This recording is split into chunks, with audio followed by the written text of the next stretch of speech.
বিয়ের প্রথম রাতেই ছেলের ঘর থেকে ভেসে এলো এক ভয়ঙ্কর চিৎকার। সত্যিটা জানার পর আমার পৃথিবীটাই বদলে গেল। বিয়ের প্রথম রাতেই আমার ছেলের ঘর থেকে হঠাৎ এক বিকট চিৎকার ভেসে এলো। পরদিন সকলেই আমার নতুন বৌমা কাঁদতে কাঁদতে বলল, আমি আপনার ছেলের সঙ্গে আর এক মুহূর্তও সংসার করব না। দয়া করে ওকে একজন ভালো ডাক্তার দেখান। কথাটা শুনে আমার বুকটা কেঁপে উঠেছিল, কারণ এটাই প্রথমবার নয়, এর আগেও দুজন বৌমা ঠিক একই কথা বলে আমার ছেলেকে ছেড়ে চলে গিয়েছিল। শেষ পর্যন্ত সত্যিটা জানার জন্য আমি এমন এক সিদ্ধান্ত নিলাম যা কোনো মা হয়তো জীবনে কখনো নিতে চাইবেন না। আমার একমাত্র ছেলে অরবিন্দ দেখতে যেমন সুন্দর তেমনি ভালো চাকরি করে, মাসে ভালো বেতন পায়। প্রথম বিয়ে ভেঙে যাবার পর অনেক কষ্টে দ্বিতীয়বার তার বিয়ে দিয়েছিলাম। মনে মনে ভেবেছিলাম এবার হয়তো সব ঠিক হয়ে যাবে। সারাদিনের বিয়ের অনুষ্ঠানের শেষে রাত যত গভীর হচ্ছিল আমার বুকের ধড়ফড় ততই বাড়ছিল। আমার মেয়েও সবই জানতো। সে এসে শান্ত করে বলল, মা, আজ যদি আবার আগের মতন কিছু হয়? আমি রাগ দেখিয়ে বললাম, এমন অশুভ কথা বলিস না। কিন্তু মনটা আমারও ভয়ে কাঁপছিল। আমি নতুন বৌমাকে ঘরে পৌঁছে দিয়ে শুধু বলেছিলাম, মা, যদি আমার ছেলে তোমার সঙ্গে কোনো খারাপ ব্যবহার করে, সকালে আমাকে সব খুলে বলবে, আমি তোমার পাশে থাকব। বৌমা হেসে বলেছিল, ঠিক আছে মা। কিন্তু সেদিন রাতে আমার চোখে এক ফোঁটাও ঘুম আসেনি। হঠাৎ গভীর রাতে সেই ভয়ঙ্কর চিৎকার। আমি দৌড়ে বেরিয়ে দেখি বৌমা পাগলের মতন ঘর থেকে ছুটে বেরিয়ে এসেছে। কিছু বলার আগেই সে অজ্ঞান হয়ে গেল। জ্ঞান ফেরার পর সে শুধু একটাই কথা বলল, আমি এ বাড়িতে আর এক মুহূর্ত থাকব না। আপনার ছেলের ডাক্তার দেখান। এরপর সে বাবার বাড়ি ফিরে গেল।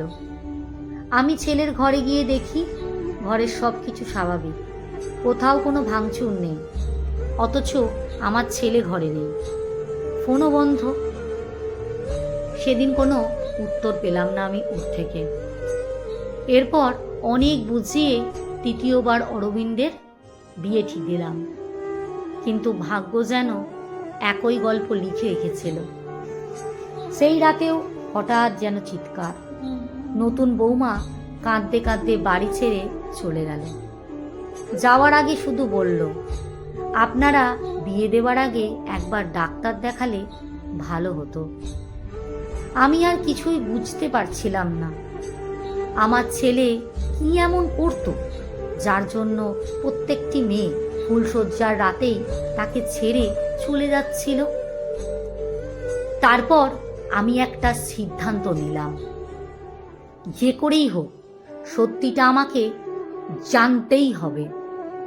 এক রাতে সবাইকে না জানিয়ে আমি নিজের বউ সেজে ছেলের ঘরে বসে রইলাম।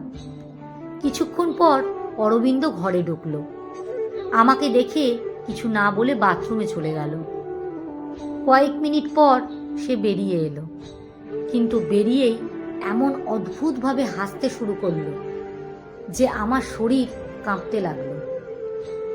আমি ধীরে ধীরে ঘুমটা সরিয়ে বললাম, বাবা, তুই এভাবে হাসছিস কেন? সে আমার দিকে তাকিয়ে বলল, কে তোমার বাবা? আমি তো প্রিয়া। কথাটা বলেই সে হঠাৎ মেঝেতে লুটিয়ে অজ্ঞান হয়ে গেল। সেই মুহূর্তে আমার বুকটা যেন হিম হয়ে গেছিল। পরের দিন সকালে আমি অরবিন্দকে একজন মনোরোগ বিশেষজ্ঞের কাছে নিয়ে গেলাম। সব ঘটনা খুলে বললাম। ডাক্তার ধৈর্য ধরে সব শুনে কিছু পরীক্ষা করালেন। তারপর বললেন, ওর স্মৃতিশক্তি ও মানসিক অবস্থার একটা সমস্যা রয়েছে। এমন রোগে আক্রান্ত কিছু মানুষ মাঝে মাঝে নিজের পরিচয় নিয়েও বিভ্রান্ত হয়ে পড়ে। সঠিক চিকিৎসা ও নিয়মিত ওষুধ সমস্যা অনেকটাই নিয়ন্ত্রণে আনা সম্ভব। ডাক্তারের পরামর্শ অনুযায়ী অরবিন্দ নিয়মিত চিকিৎসা শুরু করল। কয়েক মাসের মধ্যেই তার অবস্থার অনেক উন্নতি হলো। পরে আবার তার বিয়ে দেওয়া হয়। এবার আর কোনো অশান্তি হয়নি। আজ অরবিন্দ তার স্ত্রীকে নিয়ে সুখে শান্তিতে সংসার করছে। শিক্ষা: অনেক সময় এমন কিছু আচরণ যাকে আমরা ভুল বুঝে লজ্জা বা কুসংস্কারের আড়ালে লুকিয়ে রাখি, তার পেছনে আসলে চিকিৎসাযোগ্য মানসিক বা স্নায়বিক সমস্যা থাকতে পারে। সময় মতো সঠিক চিকিৎসা এবং পরিবারের পাশে থাকা একজন মানুষের জীবন সম্পূর্ণ বদলে দিতে পারে। লেখা সংগৃহীত, পাঠে অঞ্জু বিশ্বাস।